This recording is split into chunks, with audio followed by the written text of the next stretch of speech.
वासुदेव। ओम नमो भगवते वासुदेवाय। ओम नमो भगवते वासुदेवाय। ओम अज्ञानतिमिरान्धस्य ज्ञानाञ्जनशलाकया चक्षुरुन्मिलितं येन तस्मै श्रीगुरुवे नमः। श्रीचैतन्यमनोभीष्टं स्थापितं येन भूतले स्वयं रूप कदा मह्यं ददाति स्वपदान्तिकम्। वन्देऽहं श्रीगुरोः श्रीयुतपदकमलं श्रीगुरून् वैष्णवांश्च श्रीरूपं साग्रजातं सहगण रघुनाथान्वितं तं सजीवं साद्वैतं सावधूतं परिजनसहितं कृष्णचैतन्यदेवं श्रीराधा कृष्णपादान् सहगण ललिता श्रीविशाखान्वितांश्च नमो विष्णुपादाय कृष्णपृष्ठाय भूतले श्रीमते भक्तिवेदान्त स्वामिनिति नामिने। नमस्ते सारस्वती देवे गौरवाणी प्रचारिणे निर्विशेष शून्यवादी पाश्चात्य देश तारिणे वाञ्छाकल्पतरुभ्यश्च कृपा सिन्धुभ्य एव च पतितानां पावनेभ्यो वैष्णवेभ्यो नमो नमः। जय श्री कृष्ण चैतन्य प्रभु नित्यानंद श्री अद्वैत गदाधर श्रीवासादि गौर भक्तवृंद। हरे कृष्णा कृष्ण कृष्णा हरे हरे, हरे राम राम राम हरे हरे। हरे कृष्णा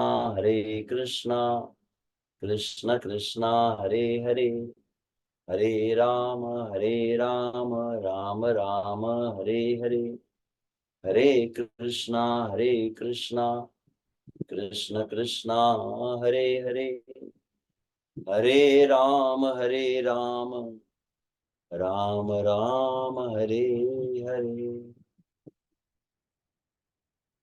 साधु साधु तादाय नाति नीचो च तारक हानमुंच कदाचिन्मां प्रेम्णा हृदकंठयोस्फुरः। हरे कृष्णा। वैष्णव प्रशिक्षण कक्षा में उपस्थित समस्त भक्तों हार्दिक स्वागत है। श्रीमद् भागवतम स्कंद 6 के प्रथम 2 अध्यायों पर आधारित कुछ प्रमुख शिक्षाएं विशेष रूप से जो भक्तों के लिए अत्यंत महत्व रखती है उसको हम श्रवण कर रहे थे। और उसी के अंतर्गत हमने इस प्रथम स्कंद के स्कंद 6 के प्रथम अध्याय में जहां पर विष्णुदूत और यमदूत के बीच में संवाद चल रहा है और उसके अंतर्गत यमदूतों के द्वारा अजामिल के जीवन का वर्णन किया गया है। क्यों यह दंड का भाजन है, मतलब दंडनीय क्यों है यह अजामिल। उस प्रसंग में उन्होंने सर्वप्रथम अजामिल के पूर्व जीवन का या जीवन के प्रारंभ का जो भाग है उसको वर्णित किया और उसके अंतर्गत हमने अजामिल के गुणों को सुना था। अजामिल श्रुत संपन्न शील वृत्त गुणालय मृदुर्दांत गुरु अग्नि अतिथि वृद्धा नाम शुश्रूषो अनहंकृत, ऐसे भिन्न भिन्न जो उनके गुण थे उनको हम देखे थे। और तत्पश्चात ऐसा अजामिल जो बहुत ही उच्च धरातल पर था, वैदिक संस्कृति मतलब समस्त प्रकार के संस्कार से युक्त था, वैदिक ज्ञान में जो पारंगत था, लगभग कह सकते आध्यात्म को भी जो जानता था। ऐसा नहीं था कि एकदम अज्ञानी था, ब्राह्मण कुल में जन्म लिया था, परंतु कैसे उसका यह जीवन में अधः पतन का प्रारंभ कह सकते हैं। यह हम जो परिवर्तन की चर्चा कर रहे हैं तो 2 प्रकार के परिवर्तन कह सकते हैं। एक जो आपके जीवन में उत्थान लाता है और एक जो आपके जीवन में पतन लेकर आता है। तो अजामिल के जीवन में जो पतन का प्रारंभ कहाँ से हुआ, तो इन श्लोकों से हमने प्रारंभ किया था। जब अजामिल वन में गया और वन में जाकर उसने जो दृश्य देखा, उस दृश्य को थोड़ा काफी डिटेल में हमने चर्चा की थी। ददर्श से बहुत ध्यान से देखा था उसने जिस दृश्य को, उसको हम चर्चा किए थे। कैसे वो मत्त होकर, पूरी तरह से नशे में धुत होकर, विश्लथ निव्या व्यपेतम, जिनके वस्त्र ढीले पड़ चुके हैं, तो वस्त्र लगभग शरीर से गिर रहे थे, तो निर्लज्ज हो गए थे और एक दूसरे के शरीर से खेल रहे थे, नाच रहे थे, गा रहे थे, हंस रहे थे। तो ये सभी प्रकार के उनके जो गेस्चर्स हैं, उनके हाव भाव है, भाव भंगिमा है, इसको किसने देखा था, तो अजामिल ने देखा था।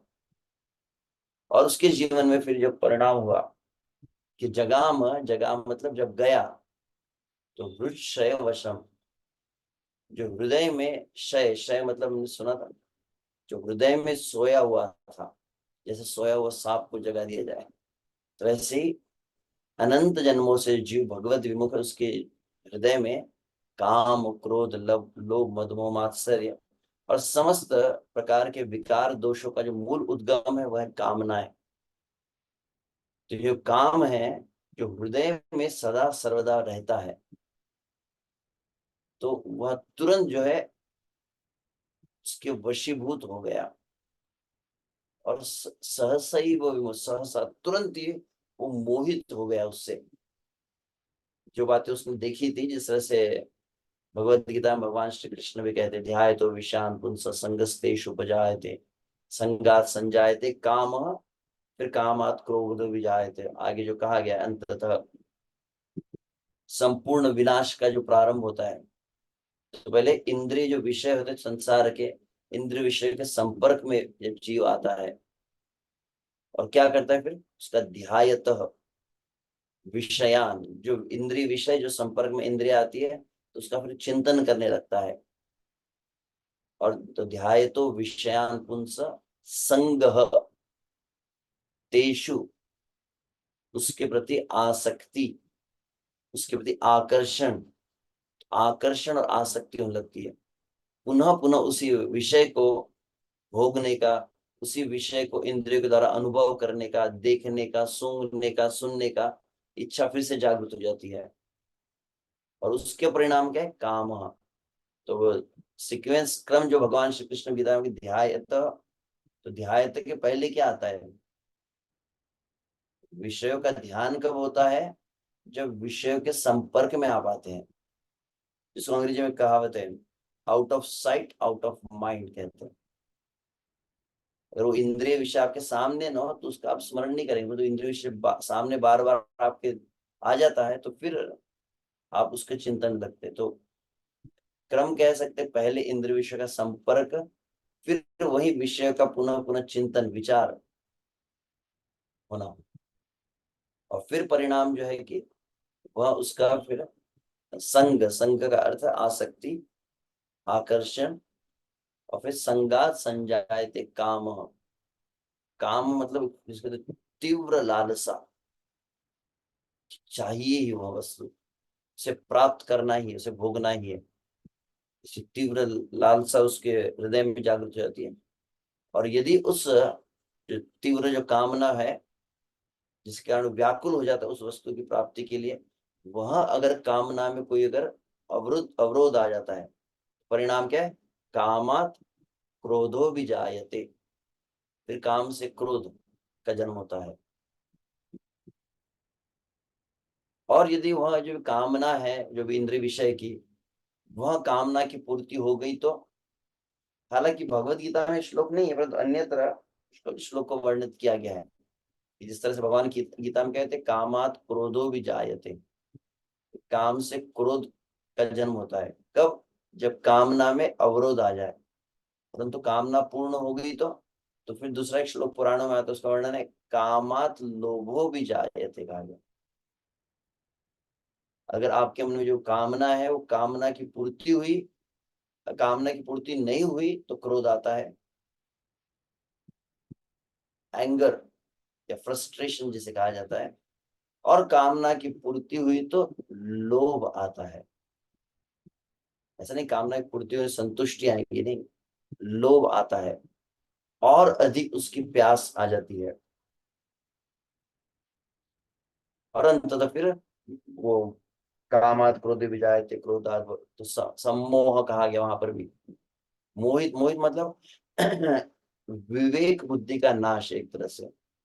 यहाँ पर शब्द विमोहित शब्द है, और भगवान गीता में कहते हैं क्रोधात भवति सम्मोह, व्यक्ति मोहित हो जाता है पूरी तरह से, वो मतलब पूरी तरह से भ्रमित हो जाता है। तो कामात क्रोधात भवति सम्मोह, सम्मोहात स्मृति विभ्रम।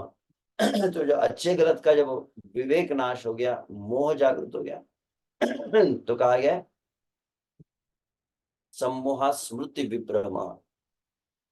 फिर उसका जितना ज्ञान है उसने जो प्राप्त किया है वह फिर कोई काम नहीं करता है, जितना भी अच्छी बात सुनेगी वह कोई भी उसको लाभ नहीं प्रदान कर पाता।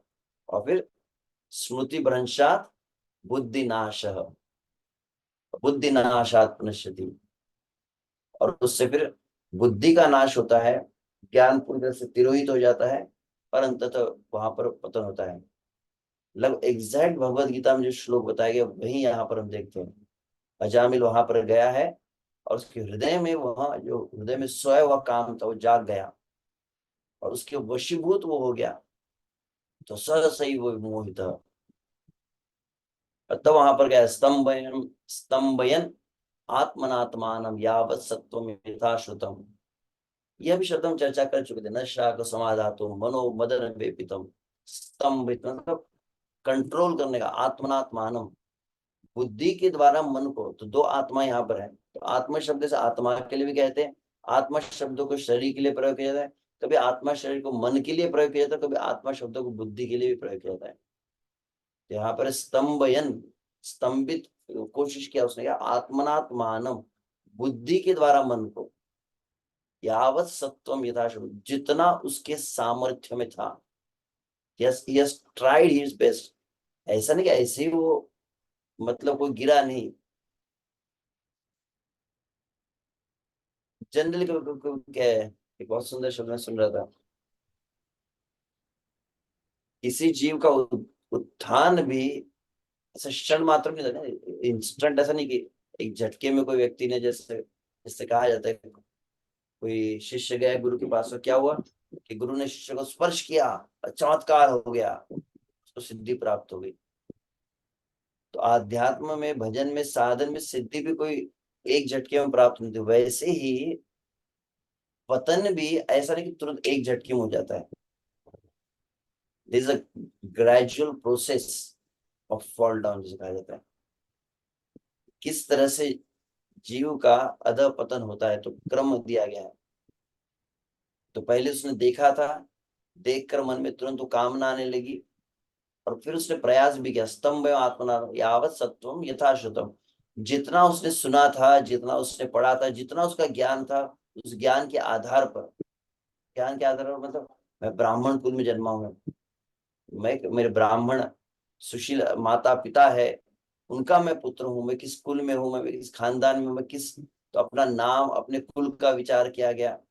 मैंने कितने शास्त्र पढ़े और शास्त्र में कैसी बातें बताई गई है, ये काम के कारण कैसे अधःपतन होगा, सभी बातों में जितना उसने पढ़ा, जितना सुना, सभी को रिकॉल करने लगा, रिकलेक्ट करने लगा, और सभी को रिकलेक्ट करके उसने पूरी तरह से मन को बांधने का प्रयास किया, परंतु न शशाक समाधातुम, परंतु वो संतुष्ट नहीं कर पाया, किसे, मन को, मन को वो शांत नहीं कर पाया।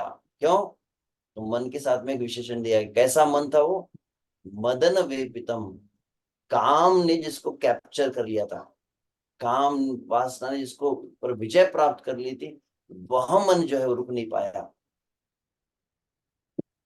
पहला जीवन इसका देखा कि बहुत संस्कारी था, उसके जीवन में उसने कुछ क्षण मात्र के लिए कुछ देखा, और फिर उसके जीवन में ऐसा उसका प्रभाव हुआ कि कंट्रोल नहीं कर पाया, और तब अंततः कहा जाता है तन्निमित्त स्मर व्याज ग्रह ग्रस्तो विचेतन, तामेव मनसा ध्यायन् स्वधर्माद् विरामः। तो इसको भी हमने कह चुके थे ना सर। उस कारण से क्या हुआ, अंततः उस काम के कारण वो काम ने क्या किया, ग्रह ग्रस्त, जिस तरह से किसी को प्रेत की बाधा लग जाती है, कोई भूत प्रेत जैसे किसी पर पूरी तरह से कब्जा जमा लेता है और जैसा चाहता उससे वो कार्य कराता है। तो ऐसे ये कामना जो है, जब उसको पूरी तरह से उसके हृदय के ऊपर वो विजय प्राप्त कर ले, तो वो विचेतना, उसके वो होश में नहीं रहता है, होशो हवास में नहीं रहता है, विवेक उसका नष्ट हो चुका है। वो क्या करने लगा फिर, तामेव मनसा ध्यायन स्वधर्मात् विरराम। तो फिर उसका मन जो निरंतर ध्यायन, ध्यायन स्तुवन तस्य, तो गुरु का नहीं, त्रिसंध्यम जो है, दिन रात उसी वैश्या का वह जो दृश्य देखा था, वो उनका जो प्रेम काम का जो व्यापार देखा था, उसी को बार बार विचार करना, वही जो बार बार उसके चिंतन में आने लगा। और क्या हुआ, स्वधर्मात्, उसका जो स्वधर्म था, वो जो ब्राह्मण धर्म था, वो ब्राह्मणी माता पिता का जो पुत्र था, एक ब्राह्मणी सुशील पत्नी का वह पति था, तो अपना पति का धर्म, अपने पुत्र का धर्म, अपना ब्राह्मण धर्म, अपना सद धर्म, अपना वैदिक संस्कृति का धर्म, सभी को विराम, विराम समझा था, फुल स्टॉप। तो अब धर्म का फुल स्टॉप हो गया, इसके आगे अब धर्म के बारे में नहीं, धर्म को पूरी तरह से उसने बहिष्कृत कर दिया, त्याग कर दिया। और फिर तामेव ताम एव तोषयामास पितृण्यार्थेन यावता ग्राम्ये मनोरमयी कामयी प्रसीदेत यथा तथा। और फिर अब वो वैश्या को संतुष्ट, तोषयम, संतोषित, उसको पूरी तरह से कैसे उस वैश्या को संतुष्ट करूं, बार बार उस वैश्या से मिलने लगा, उस वैश्या को खुश करने का, प्रसीदेत, तो गुरु को प्रसन्न नहीं करना था, कृष्ण को प्रसन्न नहीं करना था, उस वैश्य यथा तथा जैसे हो सके उसको संतुष्ट करने के लिए क्या किया, सबसे पहले उसने पितृण अर्थेन यावता, जितने अपनी खानदानी संपत्ति थी, पैतृक संपत्ति है तो सर, प्रॉपर्टी थी, तो अपना बैंक बैलेंस होगा, फिर पिता ने कमाया जो धन था, या भूमि होंगी, जमीन होंगी, प्लॉट्स होंगे, बंगला होगा, गाड़ी होगा, सब लुटाने लगा, पिता द्वारा दी संपत्ति पूरी तरह से उस वैश्या पर उड़ा।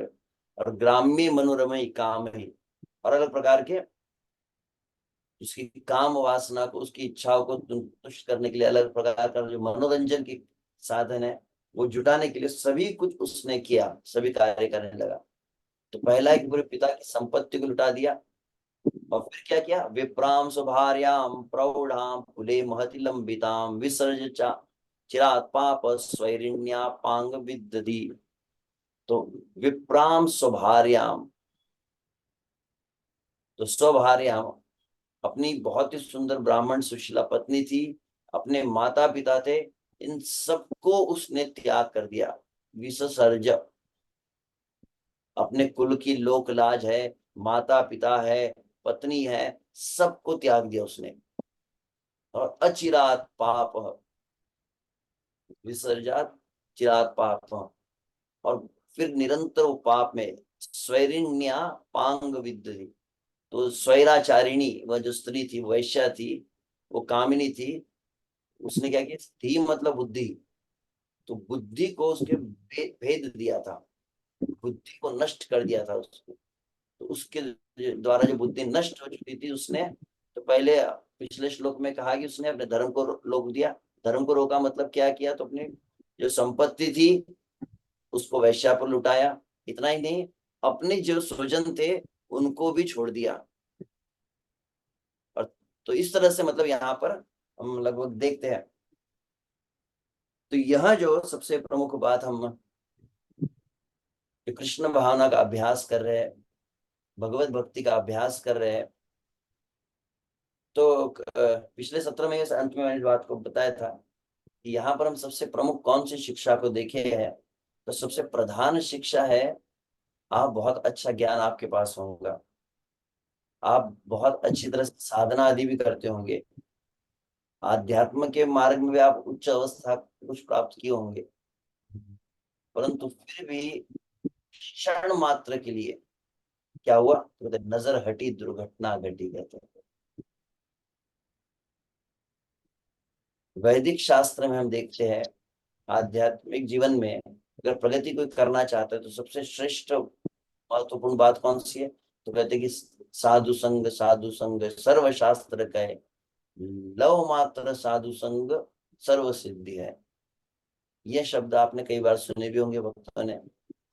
ये बहुत महत्वपूर्ण एक विचार करने वाली बात है। यहाँ पर क्या कहा गया है, एक लगभग कई आप संदर्भ में देख लीजिए एक बात को कहा गया है, लव मात्र।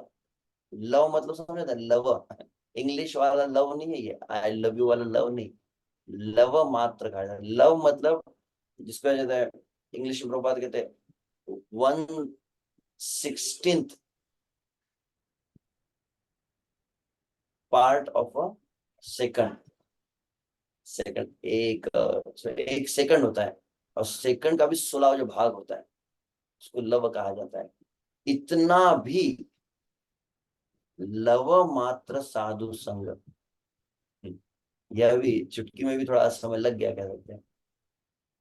बहुत कम क्षण का यदि साधु का संग प्राप्त हो जाए, सर्व सिद्धि है कहा जाता है। और ऐसे उदाहरण दिए जाते हैं कैसे, वो एक उदाहरण बतलाया जाता है कैसे, वो कौन सा कहते कि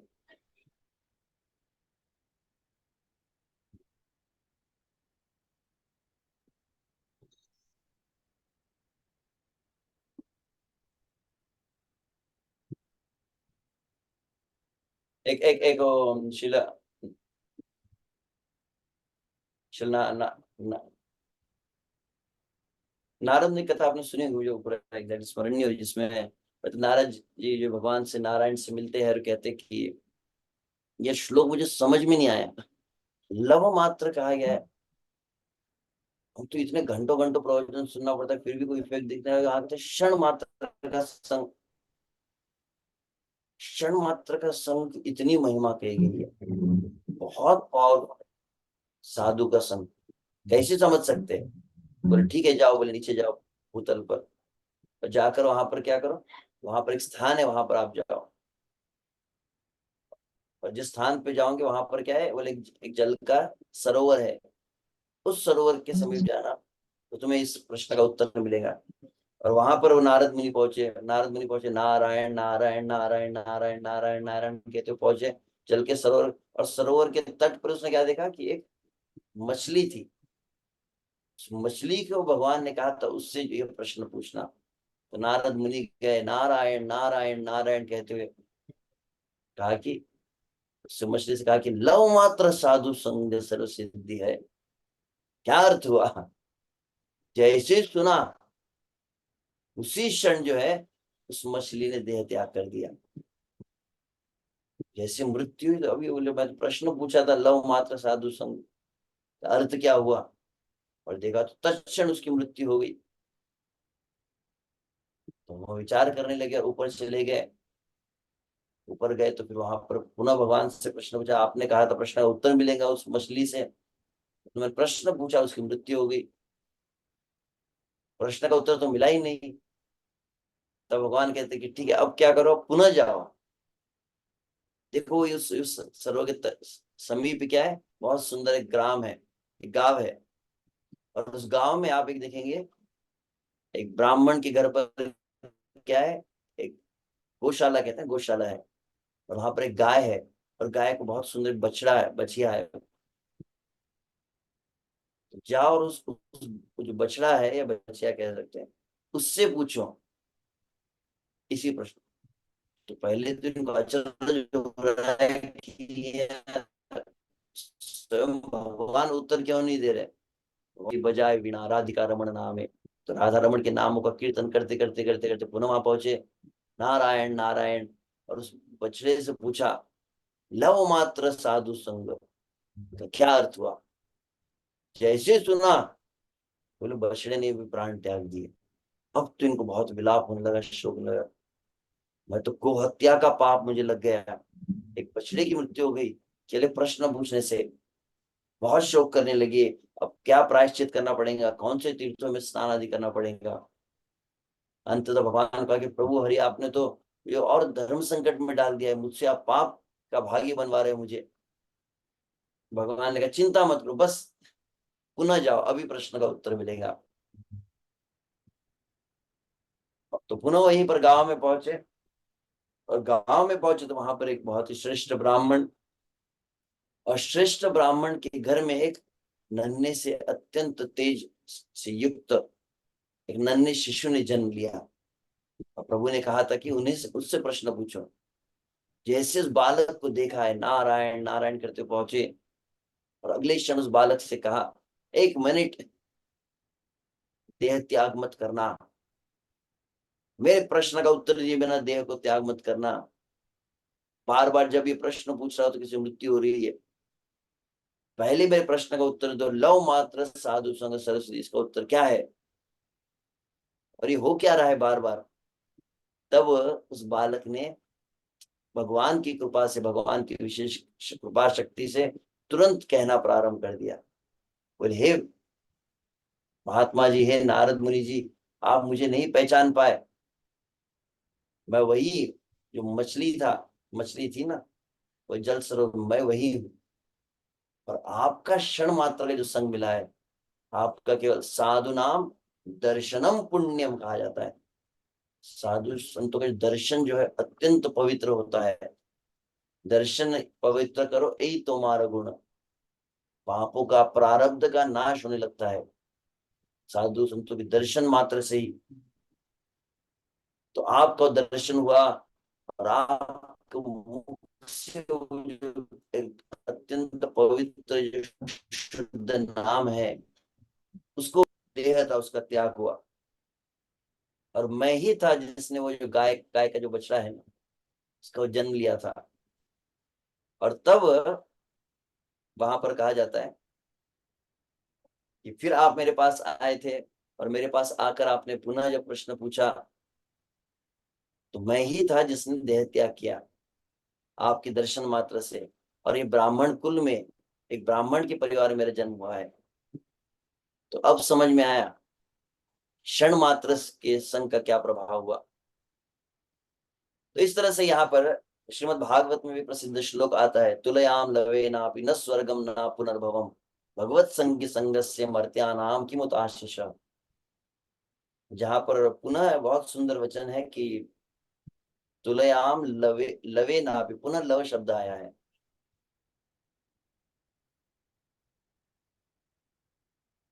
तुलयाम लवे नापि न स्वर्गम न पुनर्भवम, क्षण मात्र का जो संग है, लव की तुलना तुलना नहीं की जा सकती। तुलयाम लवे नापि न स्वर्गम न पुनर्भवम। इस संसार की संपत्ति, इस संसार का पैसा बहुत दूर की बात है, इस संसार का ऐश्वर्य तो बहुत दूर का है। न स्वर्गम कहा गया, उच्च लोकों का जो ऐश्वर्य है, उच्च लोकों के ऐश्वर्य संपत्ति की तुलना एक क्षण, साधु की संगति हो जाती है, भक्तों की संगति, क्षण मात्र की भक्तों की संगति से तुलना नहीं की जा सकती है। जब वक्त गलती से अगर अनम्यूट होंगे तो म्यूट कर सकते हैं बीच में। नॉइस किसकी आ रही है, वैष्णव भाई बाबू ध्यान दे सकते हैं। तो न स्वर्गम, दूसरा क्या कहा, न पुनर्भवम। उच्च लोकों के ऐश्वर्य सुख से तुलना तो कर ही नहीं सकते, यहाँ तक कि मोक्ष से भी, मुक्ति भी उसकी बराबरी नहीं कर सकती।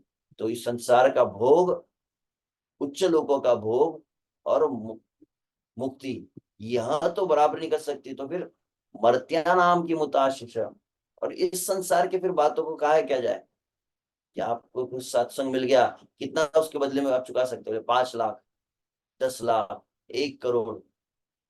क्षण मात्र के लिए किसी साधु की संगति मिलती इतनी मूल्यवान है।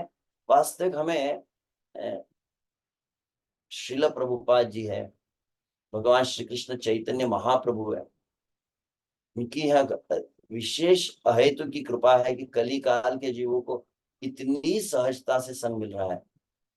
अन्यथा भक्तों की संगति सहज नहीं है, अत्यंत कठिन है। और एक श्लोक कौन सा है, दुर्लभम मानुषम देहे देहिनाशन भंगूरे तत्रापि दुर्लभम मन्ये वैकुंठा प्रिय दर्शने। वन मोर रेफरेंस है, दुर्लभम मानुषम देह, यह जो मनुष्य शरीर है अत्यंत दुर्लभ है। कैसा शरीर, देहिनाम क्षण भंगुरे, ये शरीर भी कैसा क्षण भंगुर नाशवान, नाश को प्राप्त होने वाला है। तो ये मनुष्य शरीर प्राप्त होना अत्यंत दुर्लभ है, परंतु फिर आगे क्या कहा गया, तत्रापि दुर्लभम मन्ये, 84 लाख योनियों में मनुष्य शरीर मिलना अत्यंत कठिन है। कई बार 84 लाख योनियों का बहुत अधिक भ्रमण करने पे विरला ही किसी को मानव शरीर प्राप्त होता है।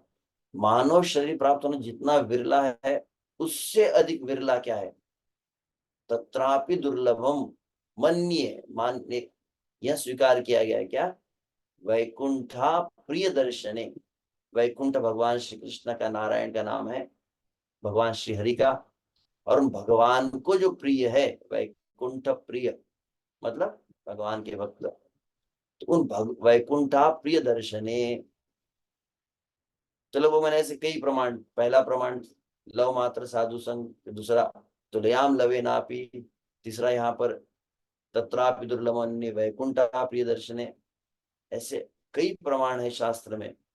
भक्तों का संग जो मिलता है वो विशेष आध्यात्मिक उपलब्धि प्रदान करता है। उसी को आगे हम देखते हैं यहाँ पर, श्री रूप गोस्वामी भी भक्ति साम सिंधु में जो श्लोक दिए, प्रसिद्ध श्लोक, जो पूरा क्रम बतलाता है, लगभग ये क्रम आप सभी जानते हैं, परंतु इसका कुछ कनेक्शन में यहाँ पर अभी जो बताना चाहता हूँ। तो श्लोक जो प्रसिद्ध है, आदौ श्रद्धा तथा साधु संगो तथा भजन क्रिया ततो नर्त निवृत्ति स्यात् ततो निष्ठा रुचि सत अथा शक्ति ततो भावस्था प्रेमाभिदंचति साधकानां मयम प्रेम्ण प्रादुर्भावे भवेत् क्रम। तो साधक के जीवन में प्रेम का प्रादुर्भाव इस क्रम में होता है, this is the standard sequence, यही क्रम है। तो आदो आदो मतलब इनिशियल, द फर्स्ट थिंग श्रद्धा। तो कौन भगवान का भजन करता है, तो श्रद्धा। एक श्रद्धा तो साधारण आप सुनते हैं, हाँ हमारी भगवान में श्रद्धा है, हाँ भगवान को हम भी मानते हैं, ऐसे कहने वाले भी है, वह श्रद्धा का वर्णन नहीं। श्रद्धा का अर्थ यहाँ पे स्पष्ट, ये भक्तिविनोद ठाकुर का मैं अनुवाद यहाँ पर आपके सामने आप देख रहे हैं, भक्ति मूलक मूलक सुकृति के द्वारा, सुकृति के द्वारा इसको कहा जाता है कि श्रद्धा का जन्म कहाँ से होता है, श्रद्धा से संग मिलता है, साधु संग, साधु संग से भजन क्या बताया, परंतु श्रद्धा का ओरिजिन क्या है, तो वास्तविक देखा जाए तो श्रद्धा का मूल ओरिजिन भी कहीं ना कहीं साधु संग ही है। कैसी श्रद्धा आती है, तो यहाँ पर शब्द है भक्ति मूलक सुकृति। मराठी में कथन आपने सुना होगा, बहु जन्माची सुकृती म्हणून विठले आवडी, अनेक जन्मांतरम पुण्यत कृष्ण भक्ति प्रजायते कहा गया है। तो एक स्थान पर कहा गया अनेक जन्मा के पुण्य, और मैंने मराठी शब्द है बहु जन्मांची सुकृति कहा गया।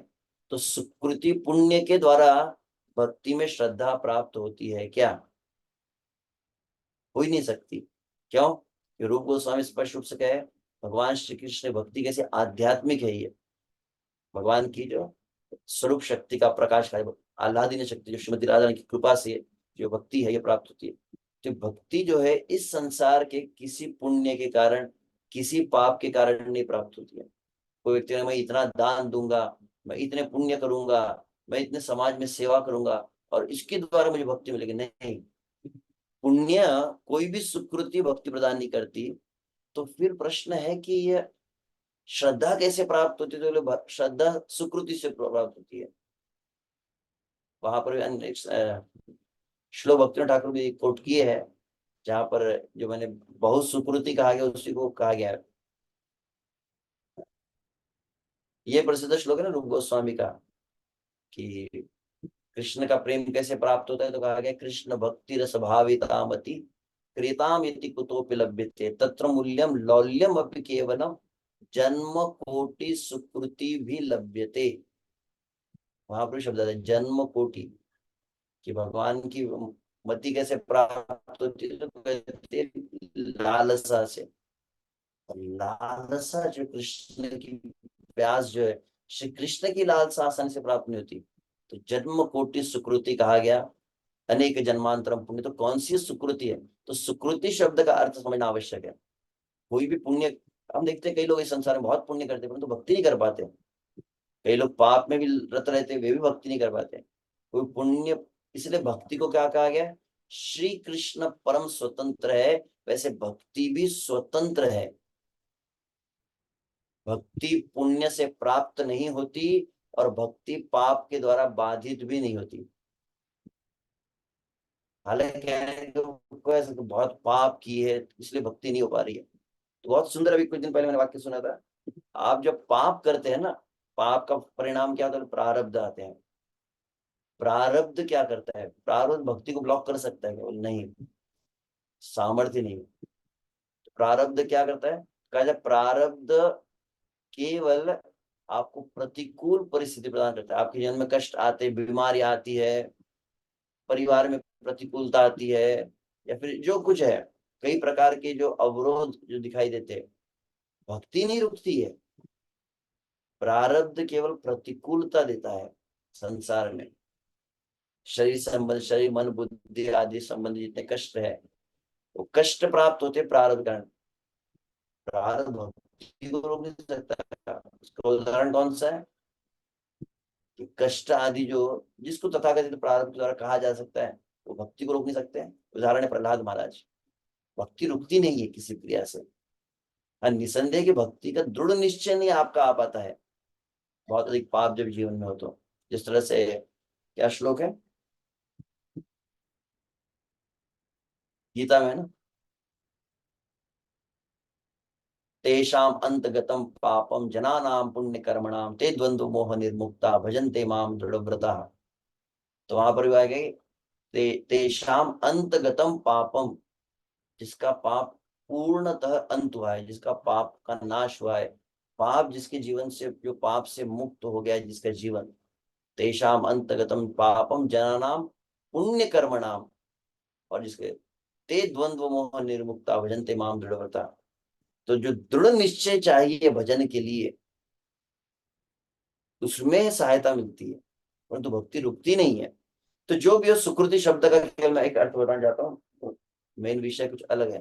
तो सुकृति का अर्थ वहां पर दिया गया है, अज्ञात सुकृति कहते हैं। अज्ञात सुकृति का अर्थ क्या होता है? अज्ञात सुकृति मतलब, जैसे मान लीजिए कोई व्यक्ति क्या करता है, कोई व्यक्ति अचानक जब जा रहा है, रास्ते में क्या देखा, भक्त लोग हाथ ऊपर करके जोर जोर से कीर्तन करे, हरे कृष्णा हरे कृष्णा। और उस समय भक्त बोलते हैं, आप सभी अपने हाथ ऊपर कीजिए, जिनको मुख दिया है कृपया मुख से बोलिए, जब नहीं बोलते कम से कम कान से सुनिए। तो क्या हुआ? क्या इनको हाथ ऊपर करके नाम उच्चारण करने की महिमा पता है? क्या हरिनाम की महिमा पता है? कृष्ण के विषय में कोई ज्ञान है? कुछ नहीं है, कुछ नहीं जानते। परंतु क्या हुआ, अनजाने में, न जानते हुए, भक्तों के प्रभाव से, भक्तों के संपर्क में आकर अनजाने में कुछ भक्ति की क्रिया संपादित हो जाती है। भगवान का नाम कान में पड़ गया, अचानक क्या चल रहा था, रामनवमी चल रही थी नागपुर में, और 5 लाख लोगों को प्रसाद वितरण हो रहा था। तो अनजाने में क्या हो गया, कोई जानता नहीं था व्यक्ति की कृष्ण का प्रसाद है, ये कोई जगन्नाथ जी को भोग लगा है, कोई विचार नहीं था। तो लिया उसने और वो खा लिया। उस समय वो कान में लोग बोल रहे, हरि बोल जय श्री राम, तो सुन रहा है और वो खा रहा है। अनजाने में हो गया ना, प्रसाद ले लिया। तो कभी कीर्तन हो गया, अचानक कोई जन्माष्टमी का उत्सव था, पहुंच गई इस्कॉन के मंदिर, वहां पर पुनः आपसे कहा हाथ ऊपर की कीर्तन कीजिए, आप भगवान का दर्शन कर रहे हैं, और अचानक आपके मुख से क्या निकल गया, वाह वाह वाह, कितना सुंदर मंदिर है, कितने अच्छे भक्त है। तो भगवान के मंदिर की, भगवान के भक्तों की आपने स्तुति कर दी। तो ये क्या होता है, इसको कहते हैं अज्ञात सुकृति। अनजाने में, न जानते हुए, भक्तों के संपर्क में आने से कुछ हो गया। जैसे व्यवहारिक, कई बार मैं अपना अपना उदाहरण भी देता हूँ कि ना तो कोई भगवान के प्रति आकर्षण, ना कोई भक्ति की रुचि थी। क्या कर रहे थे हम अपने कॉलेज लाइफ में तो खेलते थे, और खेलते समय से खेल रहे थे ग्राउंड पर क्रिकेट, और अचानक क्या हुआ कि हमारे पीछे से, मतलब बाउंड्री पे फील्डिंग करते हैं ना, तो वैसे एकदम उस ग्राउंड की एकदम बाउंड्री पे मैं खड़ा था, और उस समय पीछे से रास्ते से क्या हुआ, इस्कॉन के भक्त, हरे कृष्ण भक्त गए कीर्तन करते। तो जनरली वो लगभग 25-30 साल पहले इतना कॉमन नहीं था कि हर जगह पे कीर्तन दिखे, हर जगह इस्कॉन के भक्त दिखते थे, कोई यूट्यूब वगैरह तो फेमस नहीं था, तो हमने देखा नहीं था कभी इस्कॉन वगैरह। अचानक कीर्तन करते गए, और कीर्तन करते गए उसमें अचानक मेरी नजर पलट गई, मैंने कुछ तो देखा, क्या देखा, उसमें कुछ विदेशी लोग थे, अमेरिकन। अरे ये अमेरिकन टकला टकला कौन था, ये धोती वाला विदेशी दिख रहा है, विदेशी ना कैसे पहुंच गया नागपुर में। तब मुझे की समझ में आया, अरे यहाँ का अंग्रेज लोग पूजा करते हैं, ये विदेशियों का है मंदिर। मैंने कहा कि लोग पूरे टकले होके धोती पहनकर। उस समय हमारे एक भक्त थे वहां पर नागपुर में, अनुराग प्रभु, इंग्लैंड के थे, जो हेड पुजारी थे राधा गोपीनाथ के। तो वह एक ध्यान गया। तो इससे क्या कहेंगे, ये एक मैंने उदाहरण, ऐसे हो कभी आप नहीं जानते, अचानक प्रसाद आ गया, न जानते हो आपको अचानक कुछ भक्तों का दर्शन हो गया और आपका कुछ आकर्षण आ गया। इसी को यहाँ पर कहा गया भक्ति मूलक सुकृति, यहाँ पर शब्द आया था। इसके द्वारा क्या था, पारमार्थिक श्रद्धा। पारमार्थिक श्रद्धा, परम अर्थ श्रद्धा ऐसी होती है, कुछ लोग कृष्ण के पास जाते हैं इसलिए सुख संपत्ति घर आवे कष्ट मिटे, श्री कृष्ण की प्राप्ति के लिए कृष्ण के पास नहीं गए। तो पारमार्थिक श्रद्धा मतलब कृष्ण की प्राप्ति की श्रद्धा जो होती है। तो पहले अनजाने में से, तो ये अज्ञात सुकृति का जब बहुत अधिक आपका अकाउंट बढ़ने लगता है, तो बहुत अधिक अकाउंट बढ़ जाए, तब आपकी श्रद्धा आती है किसमें। अब श्रद्धा का डेफिनेशन क्या दिया गया, शास्त्र वचनों में विश्वास और हरि कथा श्रवण की अभिलाषा। भक्तों के संग में बैठकर अब मैं गीता को सुनना चाहता हूँ, गीता को सीखना चाहता हूँ, भक्ति के विषय में भक्तों के मुख से सुनना चाहता हूँ। यह जब इच्छा आपके मन में आ गई, मंदिर में आ रहे हैं, भगवान को देख रहे हैं, भगवान को देख रहे हैं, भगवान की आरती भी कर रहे हैं, यह सब ठीक है, परंतु ये पक्की श्रद्धा नहीं है। सही श्रद्धा कौन सी है, जब भगवान की तो श्रद्धा तो है, परंतु भगवान की भक्ति कैसे करी जाए। कौन है वो भक्त जो भगवान के विषय में बताएंगे, उनके उनके मुख से सुनने की बहुत इच्छा रहती है। यह सुनने की इच्छा है, मतलब दिस इज द रियल श्रद्धा जो यहाँ पर कही गई है। और ऐसे श्रद्धा होंगी तो फिर क्या करेंगे, श्रद्धावान लभते ज्ञानम तत्पर सहित इंद्रिय। श्रद्धा को मुझे सुनना है, तो वो तत्पर हो जाएगा, दौड़ पड़ेगा भक्तों के संग के लिए। और फिर भक्तों के संग में जब वो सुनता है, तो फिर भजन क्रिया होती है। तो आगे नेक्स्ट जो बताया गया है, व्हाट इज नेक्स्ट, तो भजन के भक्ति करने लगता है, तो कई लोग कई बार बोलते हैं प्रभु जैसे जप करने लगे तो क्या हुआ। अधिकांश लोगों का अनुभव है, जब नाम जप कर रहे हैं, जब जब से करने लगे तो मेरे मन में बहुत गलत गलत विचार, मन माइंड ज्यादा डिस्टर्ब होने लगा है। Mind disturbance, this is the good symptom, बहुत सुंदर लक्षण है। क्यों, कि इसे कहते हैं अनर्थ निवृत्ति, अनर्थ निकल रहे हैं। और जब पूरे अनर्थ निकलने लगते हैं, सभी प्रकार के विकार जब निकलने लगते हैं, तब अंततः व्यक्ति निष्ठा की अवस्था को प्राप्त करता है। तो निष्ठा मतलब अब मतलब विचलित न कर सके संसार का कोई भी आदि भौतिक आदि दैविक आदि आत्मिक आपकी साधना हिला नहीं सकता है। कोई भी संसार की क्रिया आपकी भक्ति को रोक नहीं सकती। जैसे प्रहलाद को आग में जलाना, पर्वत से फेंकना, सभी प्रकार की विपत्तियां भी जिसके भक्ति को ना रोक पाए, इसको कहते हैं निष्ठा। अविचल एकदम, जैसे हिमालय होता है, हिल नहीं सकता, वैसे भक्ति आपकी हिल नहीं सकती। प्राण निकल सकते हैं, श्वास निकल सकता है, परंतु भक्ति नहीं छूट सकती। ऐसी अभी हमारी कैसी श्रद्धा है, ये वास्तविक श्रद्धा की अलग अलग लेवल है। श्रद्धा एकदम मजबूत हो गई तो उसको निष्ठा कहा गया। श्रद्धा में एकदम आकर्षण आ गया तो फिर रुचि हो गई। अभी श्रद्धा कैसी है, अभी की श्रद्धा को कहते हैं कोमल श्रद्धा। कोमल श्रद्धा मतलब है भगवान के प्रति श्रद्धा, परंतु अगर कुछ जीवन में कठिनाई आ गई तो बोले भक्ति एक तरफ रह जाती है। पेट दर्द हो गया तो बोले भगवान आज प्रभु जी उठ नहीं पाया क्योंकि बहुत पेट दर्द था, आज सिर दर्द था इसलिए आज जप नहीं कर पाया। छोटी छोटी चीजों से हमारा भक्ति ब्रेक हो जाती है। इतना बड़ा अपमान कैसे हो गया, मैं इतना भजन किया, भगवान ने मेरे मेरा साथ क्यों नहीं दिया। तो इस संसार में तो बहुत लोग तुरंत ही भक्ति छोड़ देते हैं। निष्ठा और निष्ठा के बाद फिर रुचि, तो बहुत आकर्षण भगवान के प्रति आने लगता है, नाम रूप गुण लग आकर्षण होने लगता है। और फिर तत्पश्चात आसक्ति, तो आसक्ति का अर्थ भगवान की भक्ति के प्रति तो है ही, परंतु जिन भगवान की भक्ति कर रहे हैं, उन श्री कृष्ण के प्रति personal attraction, deep attachment, I want Krishna, यह जो है विषय उसे आसक्ति कहा गया। और आसक्ति के बाद फिर फीलिंग जिसे कहते हैं, इस संसार में जैसे एक लड़के का लड़की के लिए फीलिंग होता है, एक पति का पत्नी के लिए होता है, या माता का पुत्र के लिए होता है, जब संबंध के साथ जो भावना आती है, ऐसे श्री कृष्ण के प्रति जो होती है उसको होते भाव और अंततः प्रेम। तो ये विशेष है। तो अब इसका कनेक्शन क्या है अजामिल के इससे, तो वो कनेक्शन को हम केवल पढ़ेंगे। भक्ति मूला सुकृति है श्रद्धोदय, श्रद्धा हैले साधु संग अनायासे है। संस्कृत को पढ़ने में कभी कभी डिफिकल्ट हो सकता है, संस्कृत को बहुत सुंदर हमारे आचार्य भट्ट ठाकुर ने क्या किया, बंगाली में कन्वर्ट कर दिया। तो गीत के रूप में भी होता है और समझने में आसान होता है। तो क्या कहा, भक्ति मूला सुकृति है श्रद्धोदय, भक्ति मूला सुकृति से श्रद्धा का उदय होता है, श्रद्धा है ले साधु संग अनायास है। और सही श्रद्धा हुई तो व्यक्ति जाएगा साधु संग के लिए। प्रभु जी टाइम नहीं है, प्रभु जी समय ही नहीं मिलता है सत्संग के लिए, ये कोई, क्यों अभी तक एक्चुअली आप कौन सी वस्तु को प्राप्त करते हैं, बोले उसी वस्तु को प्राप्त करते हैं जिसकी आपको जरूरत महसूस होती है। जब एहसास हो जाए कि ये वस्तु कितनी जरूरी है। इस संसार में बचपन से आपको क्या चीज का एक संस्कार दिए गए हैं, पैसा पैसा पैसा पैसा पैसा पैसा। तो आपकी श्रद्धा उसमें सुदृढ़ होगी। इस संसार में जीना है तो मुझे पैसा बहुत जरूरी है, इस संसार में जीना है तो पढ़ाई बहुत जरूरी है। तो जिसकी आपको आप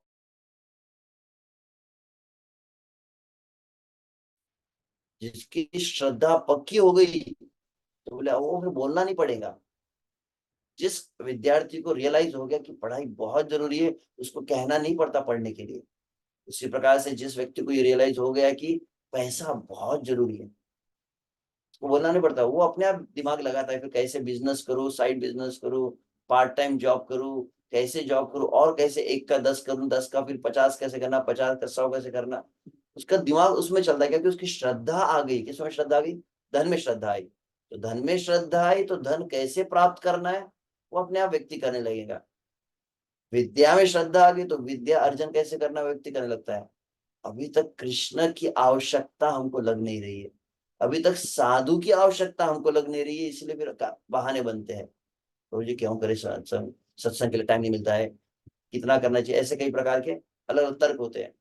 तो श्रद्धा है ले साधु संग अनायास, तो अनायास मतलब सहजता से व्यक्ति साधु संग करता है। और जब सही में साधु संग हो तो साधु संगे फले है भजने शिक्षा, so you gets the training, Vaishnav training, भजन शिक्षा। और जब शिक्षा मिलेंगे तो क्या होगा, भजन शिक्षा संगे नाम मंत्र दीक्षा। तो विशेष रूप से गुरु का आश्रय होता है, फिर दीक्षा होती है, शिक्षा के साथ में दीक्षा होती है। तो फिर वो मंत्र जप करने लगता है। तो व्हाट्स नेक्स्ट, भजीते भजीते है अनर्थे रशय।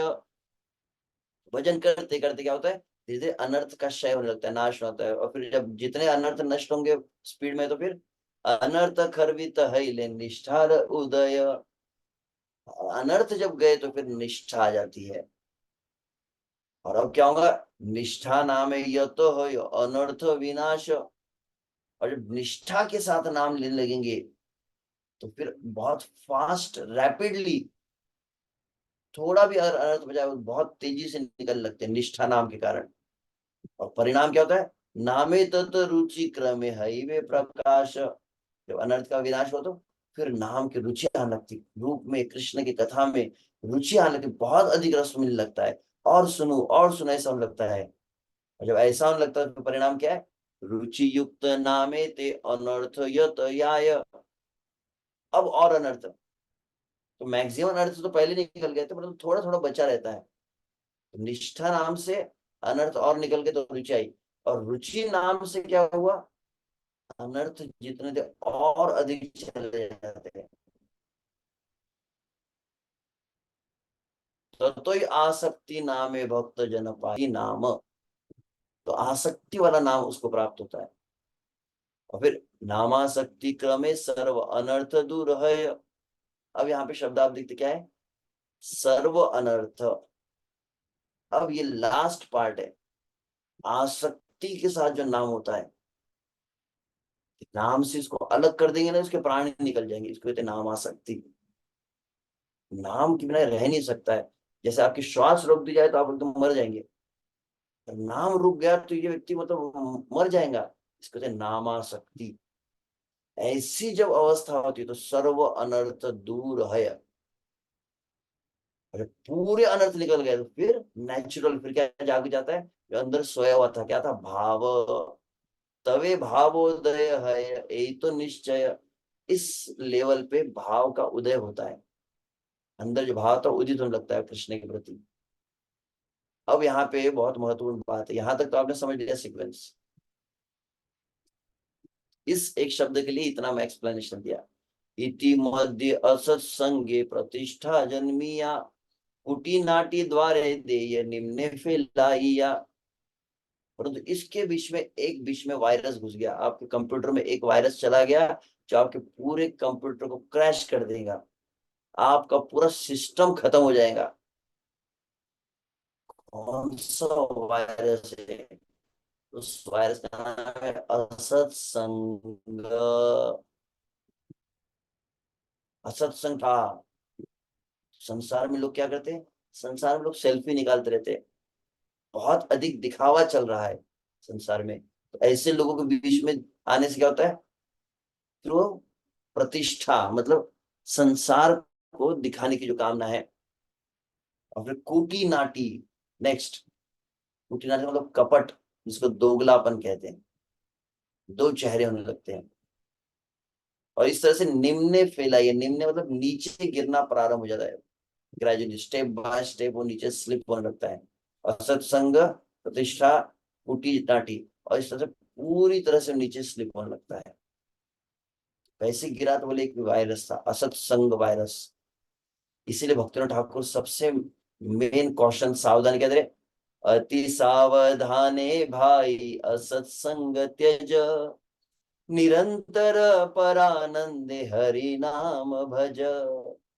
इसलिए सबसे सावधान किस रहना है कि असत संग से अपने आप को बचाना चाहिए।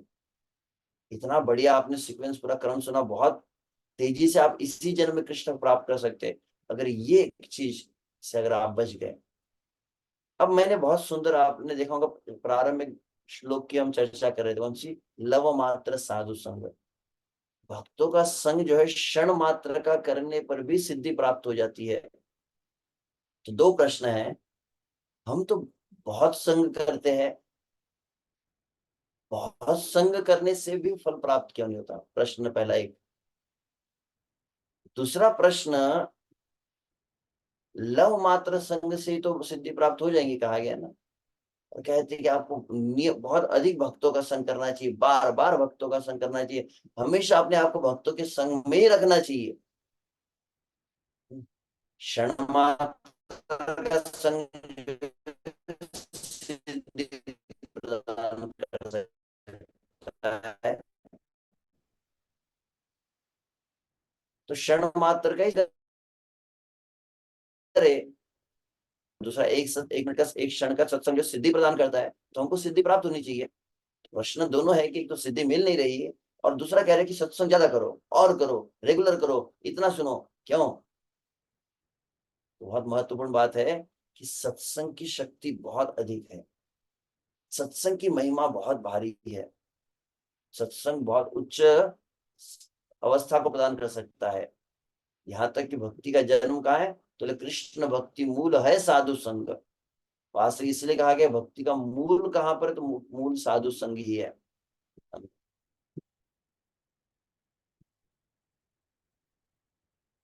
कृष्ण भक्तेन भक्ति प्रजायते कहा जाता है, भगवत भक्त भगवत भक्तेन भक्ति प्रजायते, ऐसा कहा गया। भक्ति का जन्म कहाँ से हो जाता है, तो भक्तों के द्वारा ही भक्ति प्राप्त होती है। तो सत्संग की महिमा बहुत है, क्षण मात्र के सत्संग की महिमा है। तो जितनी क्षण मात्र के सत्संग की महिमा है, उससे भी कई कई गुना अधिक क्षण मात्र के असत्संग की भी भयानक महिमा है, निगेटिव महिमा जिसे कह सकते हैं। हम कौन है, हम विश्व से आत्मा है, परंतु आत्मा क्या, वो अनंत जन्मों से अनादिकाल से इस भौतिक जगत में रहा है, श्री कृष्ण से विमुख होकर रहा है। तो we were in constant association of matter. इस कई जन्मों से हम इस भौतिक जगत में रहे, तो भौतिक जगत से पूरी तरह से रचे पचे है, भौतिक जगत की जो वाइब्रेशन है उसी में पूरी तरह से भरे हुए हैं। इसीलिए इस बद्ध अवस्था में सत्संग का जितना फल प्राप्त होता है, इससे कई गुना अधिक असत्संग का होता है। व्यवहारिक अनुभव यदि देखा जाए, आप कभी मंदिर में जाएंगे, मंदिर में भगवान का दर्शन करते, राधा श्याम सुंदर हो, राधा रास बिहारी हो, राधा कुंज बिहारी हो, राधा गोपीनाथ हो, आप में से अधिकांश बहुत अच्छे भक्त है, तो आपके विषय में अपना अनुभव ये है, आप भगवान का दर्शन करें, और अधिकतर लोग आप देखें भगवान का दर्शन करते करते आंख बंद हो जाती है या इधर उधर देख लेते हैं। भगवान पर नेत्र टिक नहीं सकते उसके, अपवित्रता जब रहती है। दूसरी, भगवान पर नेत्र टिक भी गए, देख भी लिया, तो भगवान पकड़ में नहीं आते, चित्त में उसके संस्कार नहीं बनते। कृष्ण का कैसा रूप था, कृष्ण के वस्त्र कैसे थे, वेशभूषा कैसे थे, अलंकार कैसा था, एक एक जो डिटेल्स है वो आपके ध्यान में नहीं आएंगे। और वही अपवित्र मन वाला व्यक्ति संसार में, या संसार में कोई क्या देखता है, सिनेमा देखता है, मूवीज देखता है, कोई ट्रेलर देखता है, कोई टीजर देखता है, कोई होर्डिंग्स देखता है, और उसमें कोई नंगा नाच देख लेता है। या फिर इस संसार में कोई एक स्त्री दूसरे स्त्री को देखती है, इसने ये साड़ी पहनी, उसने ये गहने पहने, तो इसने ये मेकअप किया था, उसने ऐसा चल रही थी, वो ऐसे। संसार के रूप आपके नेत्र में पकड़ में आ जाते हैं, भगवान आपके पकड़ में नहीं आते हैं। तो अपवित्रता जब होती है, तब आध्यात्मिक जो तत्व है वो पकड़ में नहीं आता है। प्रवचन आप कितना सुनेंगे, बोले कि इतना सारा बताते, कुछ ध्यान में नहीं रहता है। और बाहर अगर किसी ने गाली दे दी तो बोलो तो जिंदगी भर नहीं भूलूंगा तुमको, इसने मुझे ऐसा कहा था। तो संसार के शब्द, संसार के रूप एकदम गहराई से पकड़ में आ जाते हैं। इसीलिए लव मात्र साधु संग सर्व सिद्धि है कहा जाता है, परंतु लव मात्र असत्संग सर्वनाश है। क्षण मात्र की अगर असत्संगति हुई, अत्यंत भयानक है, पूरी तरह से तहस नहस कर देती है। जिस तरह से मैं इस बात को इसके पूर्व भी कभी कहा हूं कई बार, यहाँ पर अजामिल के प्रसंग में देखना कितना वो बहुत अधिक उसने संग किया था क्या। एक पूरा 3 घंटे का सिनेमा नहीं देखा उसने, ट्रेलर होता है ना, ट्रेलर समझ आता है सब कुछ, 2-3 मिनट का, उससे भी कम क्या होता है आजकल, टीजर चलता है। 1 मिनट के अंदर में, लगभग कुछ सेकंड्स में पूरा एक मतलब उस सिनेमा का जो पूरा एक महत्वपूर्ण जितने अंश है उसको पूरा एकदम एक साथ एकत्रित करके वो दिखा दिया जाता है। With in a minute, 1 minute में आप पूरा पिक्चर का एकदम आपको पिक्चर आइडिया आ जाता है। तो उसी प्रकार से अजामिल ने क्या देखा, अजामिल ने ट्रेलर देखा था, 3 घंटे का सिनेमा नहीं, परंतु थोड़ा सा जो देखा, उसके पहले साधन कितना था, परंतु थोड़ा जो देख लिया उसका प्रभाव कितना हुआ। बोले कि 1 मिनट का ट्रेलर देखा तो 90 साल की जिंदगी बर्बाद हो गई। कितना गहरा वो संस्कार बना, जो चीज उसने देखी इतनी गहरी गहरी छाप बन गई कि पूरी तरह से अपने कुल को, अपने परिवार को, पत्नी को, सबको त्याग कर पाप करता रहा, करता रहा, करता रहा। 90 साल की उम्र तक, 28 साल की उम्र में उसे पुत्र प्राप्त हो, 90 से ऊपर, लगभग 90-95, इतना उसका इफेक्ट है। कल्पना की जो कोई व्यक्ति क्या करता है, बोले 3 घंटे की पिक्चर देखता है। कैसे लोग पिक्चर देखते हैं आपने देखा, सिनेमा देखते हैं, एकदम ऐसे अपलक नेत्रों से, जैसे गोपियां अपलक नेत्रों से श्री कृष्ण का दर्शन करती थी। कई बार हम कोई स्क्रीन के सामने रहते हैं, स्मार्टफोन को आपने देखा, बच्चे जब देखते हैं उनकी पलकें भी झपकती नहीं है, ऐसे अपलक नेत्र कहते हैं इसे, और बहुत गहराई से देखते हैं, बहुत ध्यान से देखने लगते हैं। तो वह उसका जो प्रभाव है बहुत गहरा बनता है। क्या किया बोले, किसी व्यक्ति ने भक्तों के संग में गया, भक्तों के संग में यात्रा में गया था, और यात्रा में जाकर फिर वृंदावन यात्रा गया, वृंदावन की परिक्रमा की, गोवर्धन परिक्रमा की, राधा रमन का दर्शन किया, राधा श्याम सुंदर कृष्ण बलराम दर्शन किया। और वहां पर 24 घंटा अखंड कीर्तन चल रहा था, कीर्तन में घंटों घंटों बैठकर उसने भाग लिया। और वहां पर प्रभुपाद के शिष्य थे, सन्यासी थे, उन सब भक्तों का संग किया। तो संतों का संग हुआ, धाम की परिक्रमा हुई, बहुत अधिक शुद्धि होगी उसकी। तो लगभग कितना, बोले 1 महीने का पूरा ब्रजमंडल परिक्रमा की उसने, कार्तिक मास, 1 महीना बहुत सीरियसली भक्ति की उसने। 1 महीना वो शुद्ध भक्तों के संग में रहा। 1 महीना उसने बहुत अच्छी साधना की। 1 महीना उसने व्रत उपवास आदि किए, फलाहार आदि किया। तो 1 महीना जो सत्संग हुआ, फिर क्या हुआ, वापस लौटकर अपने निवास पर आया। और अचानक क्या हुआ, बोले असत्संग करने के लिए आजकल बाहर जाने की जरूरत नहीं, बोले अपने जेब में खिलौना लेके बैठे, वही सबसे बड़ा असत्संग हो जाता है। उसने निकाल लिया और कुछ देख लिया अजामिल की तरफ। ददर्श कामिनम कश्चित शुद्रम सह भुजिष्यया। वो शुद्र और वो कामिनी को आलिंगन को देख लिया। और उस सिनेमा का गीत चल रहा है, वो नेटफ्लिक्स है, वो प्राइम वीडियो है, और वो 2 घंटा देख लिया। तो कहा जाता है कि 1 महीने का शुद्ध भक्तों का संग जो प्राप्त होता है, अगर आपने क्या किया, 5 मिनट असत्संग कर लिया, तो 5 मिनट का असत्संग 1 महीने के शुद्ध भक्तों के संग को पूरी तरह से माइनस कर देता है। Finish. Most dangerous. Shrimad Bhagavatam प्रथम स्कंद, जहां तक मुझे स्मरण है अध्याय 10, जहां तक स्मरण, अध्याय 10 या 11 में आता है, भगवान श्री कृष्ण हस्तिनापुर से द्वारका के लिए प्रस्थान कर रहे हैं। और वहां पर बहुत सुंदर एक श्लोक आता है, सत्संगाद मुक्त दुस्संग हातुम नोत्सहते बुध सक, सकृत आकर्ण्य। जो भी हो, उस श्लोक का एक महत्वपूर्ण पॉइंट जो यहाँ पर बताया जाता हूँ कि सत्संग का प्रभाव कब होता है। तो वहां पर शब्द होते हैं, सत्संगात मुक्त दुस्संग। जब दुस्संग से, असत्संग से पूरी तरह से अपने आप को बचा लिया, ऐसा व्यक्ति 1 मिनट का सत्संग करेगा तो बहुत पावरफुल रिजल्ट मिलने वाला।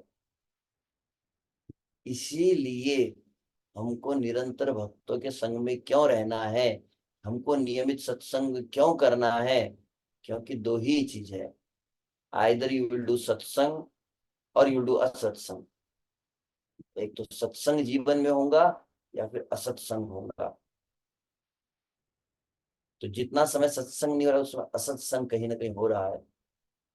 और असत्संग क्या है, सबसे मेन लीकेज पॉइंट है।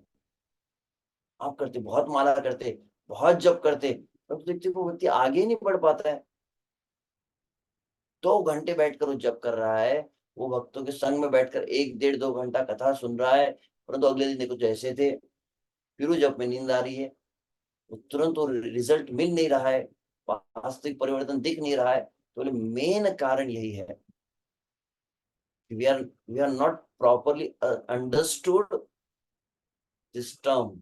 ये जो शब्द है असत्संग होता है क्या, समझ में नहीं आया पहली बार। तो जाने अनजाने में हम बहुत अधिक असत्संग इस जगत में कर लेते हैं। तो यह समझना अत्यंत आवश्यक है। तो ओके, टाइम हो गया है, सॉरी। तो इसका अगला भाग में विशुद्ध से शास्त्र में कई प्रमाण जो दिए गए, यहाँ पर केवल एक शब्द हमने सुने, और भी कुछ शास्त्र के प्रमाण है असत्संग के विषय में। स्वयं भगवान जब प्रकट हुए, कौन, श्री कृष्ण चैतन्य महाप्रभु, इस पॉइंट के ऊपर सबसे ज्यादा एम्फेसिस किया, बहुत ज्यादा जोर दिया है, इससे बचो, इससे बचो, इससे बचना है। आप बहुत अच्छा जब होता है कि नहीं, ध्यान से होता है कि नहीं, बिना ध्यान के, तो कोई प्रॉब्लम नहीं। आप कितना भागवत पढ़ पाते हैं, कितना गीता पढ़ पाते हैं, वो प्रॉब्लम नहीं। मेन चीज है कि इस चीज से बचना चाहिए, असत्संग से। अगर नहीं बच पाए तो फिर परिणाम क्या है। तो कल हम कुछ परिणाम, 2-3 जो भाग में है, इसको हम जो चर्चा करने हैं असत्संग को, कि पहला भाग अभी जब हम सुनना केवल प्रारंभ किए है, वह यह है कि भक्ति में सबसे ज्यादा सावधानी भक्ति ठाकुर के, कि सब कुछ करना है पर ध्यान रहे कि असत्संग ना हो। तो असत्संग के परिणाम क्या होते हैं, असत्संग का अर्थ क्या होता है, वास्तविक असत्संग मतलब होता क्या है, हमको पता ही नहीं है। अगर आपको मतलब पहचान नहीं है वस्तु की, आप गए कहाँ पर, दुकान में गए, और क्या है असली क्या है नकली आपको पता नहीं, तो गलती से आप नकली वस्तु को असली समझ के उठा सकते हैं ना। कैसा होता है सोना, बोले पीले रंग का होता है। चलिए एक शब्द सुनकर आप पहुंच गए, तो क्या गलती से आप पीतल भी उठा कर लेकर आ सकते हैं। कि एक शब्द से आप गलत पहचानोगे ना। तो कभी पीतल को ही सोना समझ लिया जाता है, जैसे कभी कभी असत्संग को भी सत्संग समझा जा सकता है। सत्संग को आप पकड़ ही नहीं पाए, पहचान ही नहीं पाए, तो आप उससे मुक्त कैसे हो पाएंगे। तो मुक्त दुस्संग भागवत कहता है। जब दुस्संग से, तो हम जो सत्संग जितना कर रहे हैं उससे पहला पार्ट यहाँ पर हम जो सीखना चाहते हैं, फर्स्ट लेसन, असत्संग कितना गिराएगा, इससे कैसे बचना चाहिए। तो असत्संग के दुष्परिणाम, असत्संग का अर्थ, असत्संग के फिर प्रकार जो होते हैं, और कैसे उससे बच सकते हैं। तो ये कुछ मैंने सीक्वेंस या क्रम विचार किया है, जिसकी चर्चा हम अगले सत्र में करेंगे। हरे कृष्णा कृष्ण कृष्ण हरे हरे, हरे राम राम राम हरे हरे। तो अभी तक जो चर्चा हुई है उससे संबंधित किसी कोई प्रश्न या जिज्ञासा हो। पद्मिनी माता जी। हरे हरे कृष्णा प्रभु जी, दंडवत प्रणाम। प्रभु जी, इससे रिलेटेड नहीं है, पर मुझे जो ये क्वेश्चन है कहीं भी नहीं मिल रहा है। तो इस्कॉन दीक्षा के पांच पहला संस्कारों के एक नाम क्या है प्रभु जी? हाँ कहिए, फिर से पूछ सकते हैं। इस्कॉन दीक्षा के पांच संस्कारों के नाम। अच्छा अच्छा, माता इस्कॉन जी। दीक्षा ओके, के पांच संस्कारों के नाम। हाँ ठीक है। तो माता जी, वैष्णव ट्रेनिंग क्लास में इस्कॉन डिसाइपल को उसको लेकर आ गए। नहीं ठीक है, प्रभु इसको जी, तो सुनिए ना, ये अब बाद में बताना नहीं। दीजिए आप ठीक लगा है, तो। हाँ ओके, हाँ ठीक है, मैं बता रहा हूँ, बता रहा हूँ, सुन लीजिए। हाँ हाँ। ताप मंत्र, अ, नाम, ताप। आप शब्द लिख लीजिए, ठीक है। ताप हाँ हाँ। मंत्र हम्म हम्म नाम, हम्म। अच्छा क्षमा चाहता हूँ, ताप पुंद्र तथा नाम मंत्र यागश्च पंचम आ गया। तो पहला है ताप, दूसरा है हाँ, पुंद्रा, पुंद्रा, 15। हाँ, तीसरा मंत्र, चौथा मंत्र। हाँ, नाम, और पांचवा नाम। है याग, याग कहा गया। याग। हाँ, तो आप वो धन्य। आईडीसी में, आप जहां तक मैं जानता हूँ माता जी शायद वहां से है, तो आप उस सेशन को सुनेंगे तो इनके व्याख्या मैंने वहां पर की है। हाँ, कुछ कुछ छूट जाता है प्रभु जी। कभी तो बहुत भक्तों को पूछा, किसी को पता नहीं प्रभु जी, बहुत अलग हाँ अलग दीक्षा, ऐसे अलग अलग से उत्तर बताए। बट मैं बोला अभी आनंद शेष प्रभु जी के पास ही मिलेगा, इसीलिए मैंने कितने दिन से वेट कर रही थी, इसलिए। वहाँ जो आईडीसी में सेशन हुआ था दीक्षा की प्रतिज्ञा है, उसमें यह चर्चा की गई है। तो वो है सेशन का क्या? आप हाँ फिर से सुन प्रभु सकते हैं। जी, ठीक है, हरे कृष्ण। दीक्षा की इस दीक्षा। विषय संबंधित हरे आपको कृष्णा, प्रश्न हो, दंड। आज जो चर्चा हुई है, दूसरे में मायापुर वॉइस अमरावती। हरे कृष्ण प्रभु जी, दंडवत प्रणाम। हम्म। प्रभु जी, आपने बताया था कि मतलब भक्ति पे पाप का इफेक्ट नहीं होता है, तो उसके बारे में थोड़ा बता सकते हैं? हाँ, बताया ना मैंने, ये पाप जो है आपके शरीर को कष्ट देगा और आपके भक्ति को ब्लॉक नहीं करेगा। पाप का परिणाम क्या होता है, तो पाप के कारण जैसे शरीर को कष्ट आता है, बीमारी आती है, या धन का अभाव रहता है, किसी घर में किसी की मृत्यु हो जाती है। कई प्रकार के प्रारब्ध के परिणाम क्या क्या होते हैं, तो पाप के फल बताए गए हैं। परंतु इसमें से कौन सी क्रिया है जो भक्ति को रोक सकती है। बीमारी में भी व्यक्ति नाम ले सकता है, आपके घर आपका पैसे भी नहीं लगते ना नाम लेने के लिए। तो भक्ति की क्रिया किसी भी कष्ट के कारण रुक नहीं सकती है। हम कर नहीं पाते, वो बात हमारी प्रॉब्लम है कि प्रारब्ध जो आते हैं, तो प्रारब्ध के कारण भजन करना कठिन हो जाता है, क्योंकि हमारी अभी भक्ति निष्ठा पे नहीं है। परंतु भक्ति का कनेक्शन प्रारब्ध से नहीं है, उल्टा भक्ति जो है प्रारब्ध सभी को नष्ट करती है। जिस तरह रूप गोस्वामी भक्ति साम सुन गए, तो प्रारब्ध अप्रारब्ध कूटम बीजम, अलग अलग प्रकार के प्रकार बताए गए हैं। आगे कभी उसकी चर्चा अवश्य करें। परंतु ये जितने भी है, प्रारब्ध मतलब जिसको कहा, दो प्रकार होते हैं, अप्रारब्ध और प्रारब्ध। हमने अगर पहले कुछ हमसे जो कर्म हुए हैं, गलत कर्म या शास्त्र के विरुद्ध कर्म या पाप कर्म हुए हैं, तो कुछ का रिएक्शन मिल जाता है। आपने रात को खाया, क्या खाया, तो बोले कि पिज्जा पास्ता कुछ खा गए, तो क्या हुआ, तो फिर सुबह पेट बिगड़ गया, उसको क्या कहेंगे, प्रारब्ध। आपने किसी को गाली दी और बोले कि मैं देख लूंगा, और 5 साल के बाद वो आपको उसका रिएक्शन देने वाला है। छोटा बच्चा था, उसने बोला मुझे बड़े होने दो, फिर दिखाता हूँ प्रभु जी आपको। तो वो क्या हो गया, आपका अप्रारब्ध। एक को कहते हैं इमीडिएट रिएक्शन, दूसरा डिलेड रिएक्शन। डिलेड मतलब कुछ समय बाद मिलता है। आपने क्या किया, बचपन में पढ़ाई नहीं की, तो आगे चल के क्या होता है, बोले कि ठीक से जॉब नहीं मिलता है, तो रिएक्शन लेट हो गया ना। तो अलग अलग कर्म का रिएक्शन अलग समय पे मिलता है। कुछ कर्म ऐसे हो जिसका अगले जन्म में कैरी फॉरवर्ड हो जाता है। तो ये सभी जो है जिसके फल आपको नहीं प्राप्त हुए अभी, उसको अप्रारब्ध कहते हैं। जिसको हम अभी भोग रहे हैं उसको प्रारब्ध कहा जाता है। अभी हमको हाँ शरीर प्रभु। में कष्ट हो रहा है, तो ये दोनों जो है प्रारब्ध हो अप्रारब्ध हो, तो कुछ रिजल्ट मिल गए, कुछ रिजल्ट नहीं मिले हैं, जो कुछ भी हो, परंतु भक्ति का कनेक्शन इनसे नहीं है। भक्ति जो है विश्व प्रभु से, जैसे उदाहरण दिया जाए तो कौन सा, शिल प्रभुपाद कहाँ गए, पाश्चात्य जगत में, किन के बीच में गए, हिप्पी के बीच में गए। उनके जीवन में प्रारब्ध थे कि नहीं, चरस गांजा अफीम पीने वाले थे। क्या उनके जीवन में सबसे बड़ी विशेषता हुई, शिल प्रभुपाद को प्रभुपाद की शिष्य ने पूछा, प्रभुपाद जी हमने ऐसा कौन सा पुण्य किया था जिस कारण से हमें भक्ति मिली है। प्रभुपाद बोले, तुम्हारा कोई पुण्य नहीं था, यू आप you're not having any fortune, I made you fortunate। वास्तव में तुम्हारा कोई भाग्य नहीं था, मैंने तुम्हें भाग्यशाली बनाया। जिस तरह से भक्ति ठाकुर बहुत सुंदर भजन है ना, ए मन दुर्मति संसार भीतरे पोड़िया आछिन आमी, तव निज जन कौन महाजने पाठाइया दिले तुमी।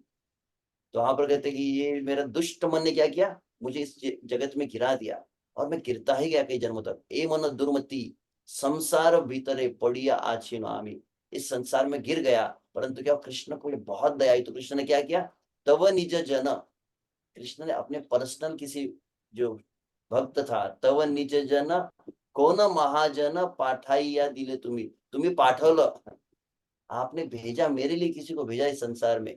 तो भक्त कौन है, ये भगवान के निज जन है, जिनको भगवान हमारे जीवन में भेजते हैं। तो मूलतः भक्ति किससे प्राप्त होती है, तो हमने जो सुना कि भक्ति भक्तों के संग से मिलती है, पुण्य पाप से नहीं मिलती। तो इस विषय से चैतन्य महाप्रभु जैसे बताते हैं, दीन दीन हीन यतचिल हरि नाम उद्धारिल। चैतन्य महाप्रभु आंदोलन सबसे प्रत्यक्ष उदाहरण है कि प्रारब्ध वाले, बेवड़े, दुराचारी, व्यभिचारी, लंगड़े, अंधे, काने, बहरे, ये सब क्या है, ये सब प्रारब्ध है ना। कोई व्यक्ति अंधा क्यों हुआ, बोले पाप था इसलिए। बहरा क्यों हुआ, तो पाप था। लंगड़ा क्यों हुआ, तो पाप था। बेवड़ा क्यों बना, क्योंकि कुछ पाप किया था। तो ये सभी पाप का ही तो फल है कि गलत कुछ मार्ग हो रहा है, कुछ कष्ट हो रहे हैं। परंतु ये सभी लोग जो है शिला प्रभुपाद जी की कृपा से क्या देख रहे हैं, सभी को मिल रही है। तो ये प्रैक्टिकल प्रूफ है कि प्रारब्ध के बिना भी भक्ति हो सकती है। प्रारब्ध मतलब भक्ति को ब्लॉक नहीं कर सकता। भक्ति कैसे प्राप्त होती है और भक्ति स्ट्रांग कैसे बनती है, तो एक ही दवाई, कौन सी, एक ही टॉनिक लेना पड़ेगा, भक्तों का संग। जितना स्ट्रांग एसोसिएशन है तो बोले उतना आपकी भक्ति स्ट्रांग रहेगी। ठीक है, जी। एग्जैक्टली आपका जो प्रश्न था कुछ, आई थिंक कुछ प्रभु सही जी, मिला हाँ। होगा। हाँ प्रभु जी, वो एक और एक डाउट था प्रभु जी, फिर फोर रेगुलेटरी प्रिंसिपल्स तो सिर्फ पाप कर्म को रोकने के लिए ये बोला है ना, भक्ति में बढ़ने के लिए फोर रेगुलेटरी प्रिंसिपल्स फॉलो करना चाहिए, जिससे पाप कर्म रुक जाएंगे। हाँ हाँ उसका फोर रेगुलेटरी प्रिंसिपल तो पाप कर्म। हाँ, चार जो विशेष रूप से भक्ति मतलब जो पाप कर्म है, जैसे मैंने अभी बताया ना, जो श्लोक भगवत गीता का क्या है, तेषाम अंतगतम पापम जनानाम पुण्य कर्मणाम।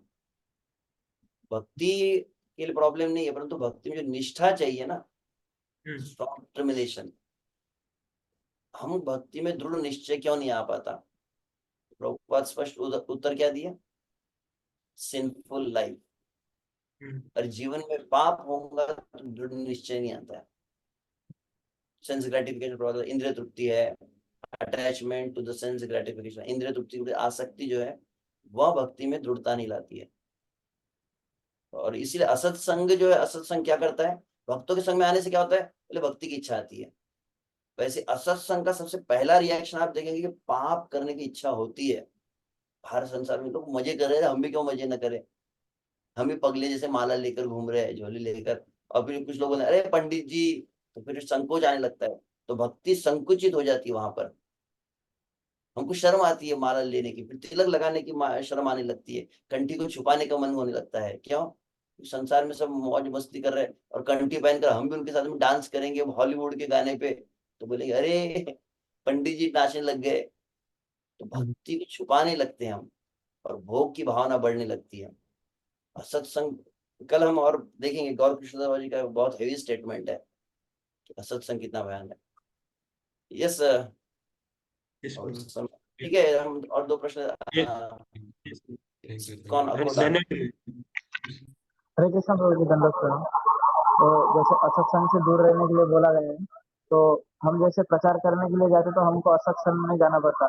और जो ब्रह्मचारी लोग हैं वो जैसे टेम्पल में रहते हैं वो सेफ रहते हैं, लेकिन जो गृहस्थ लोग हैं उनको भी जैसे असत्संग झेलना ही पड़ता है, आजू बाजू में है और जैसे रिश्तेदारों में जाना पड़ता है, तो वो ठीक है, असत्संग से कैसे बचे? बहुत बहुत धन्यवाद। प्रभु जी का बहुत सुंदर प्रश्न है। तो इस प्रश्न के लिए क्या करना पड़ेगा, शायद मुझे लगता है एक या दो क्लास और रुकना पड़ेगा। तो मैंने पहले ही बताया कि अभी केवल असत्संग का मैं परिणाम कुछ कह रहा हूँ। अगर आपको श्रील प्रभुपाद कहते हैं कि प्रॉब्लम क्या है भक्तों का, बोले भक्तों का एक बहुत बड़ा प्रॉब्लम क्या है, श्रील प्रभुपाद ने कहा मेरे शिष्यों में मुझे बहुत बड़ा एक प्रॉब्लम दिखता है। क्या है? They are not sufficiently afraid of maya. वो उतना अधिक माया से डरते नहीं है। और आप देखते प्रभुपाद, ऐसा प्रभुपाद ने कहा, और फिर क्या हुआ, एक समय प्रभुपाद के सामने एक भक्त क्या बोले, शिला प्रभुपाद जी, माया मुझे बहुत परेशान कर रही है। प्रभुपाद ने कहा कि I can kick Maya with my boot. तो माया को तो मैं लात मार सकता हूँ। बहुत अब कंफ्यूज हो गया कि कुछ दिन पहले तो प्रभुपाद ने स्टेटमेंट दिया था कि बहुत लोग माया से भयभीत नहीं होते, और प्रभुपाद खुद बोल रहे हैं कि मैं माया को लात मारता हूँ। तो वहां पर फिर प्रभुपाद जी उठे, फिर प्रभुपाद जी भगवान का दर्शन कर रहे थे प्रवचन के बाद में, भगवान को प्रार्थना कर रहे थे इस तरह से। तो वहां पर प्रभुपाद जी एक शिष्य ने देखा, तो मैंने विचारा कि प्रभुपाद जी प्रार्थना क्या करते होंगे, क्या बोलते हैं, कौन सा श्लोक वगैरह बोलते हैं क्या।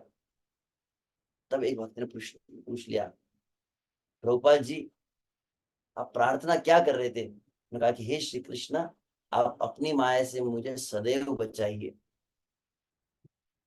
तो प्रभुपाद ने कहा कि चूंकि मैं ये प्रार्थना हमेशा करता हूँ, इसीलिए फिर मैं श्री कृष्ण के भरोसे पर, गुरु के भरोसे पर मैं कह सकता हूँ कि मैं माया को लात मार सकता हूँ।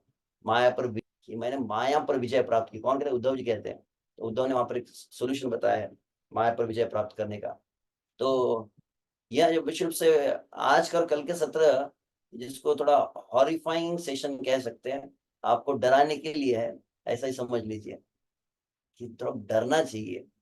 जब बाहर रहते हैं एकदम, आपने देखा है क्या कहते हो, आप कई बार जाएंगे तो क्या ट्रांसफार्मर समझ में जहाँ पे लिखा रहता है 40,000 वोल्ट, और ऐसा वो एक साइन देखा आपने से, दो हड्डियां होती है ऐसी, और एक होता है क्या बोलते हैं उसको, स्केलेटॉन, सर होता है सर रहता है, और ऐसे दो प्रकार की ऐसी मुंडी रहती है, उससे दो हड्डियां रखी जाती है। ये साइन मतलब समझ में आ गया क्या है? डेंजर। तो बोली स्कल, स्कल तो इंग्लिश में कहा ना, ये तो मैं भी कह सकता हूँ। तो जो भी हो, काटा था,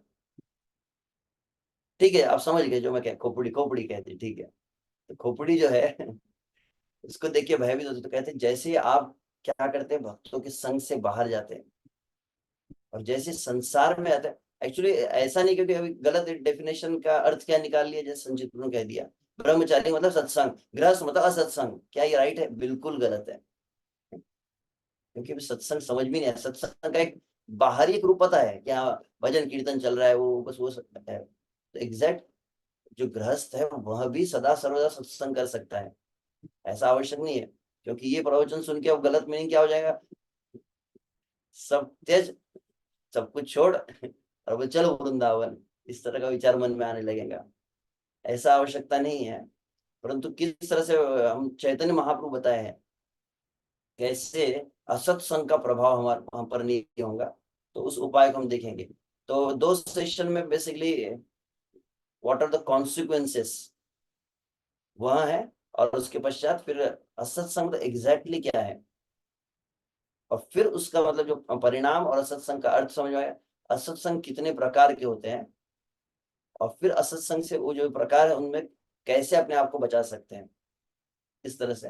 तो ये अगर करेंगे तो पहले हम क्या करते हैं, जैसे आपका बकेट और बकेट में छेद हो तो क्या करते हैं, वो जनरली फिर नीचे एमसील लगा दिया जाता है, तो छेद बंद हो गया तो फिर आप पानी भर सकते हैं।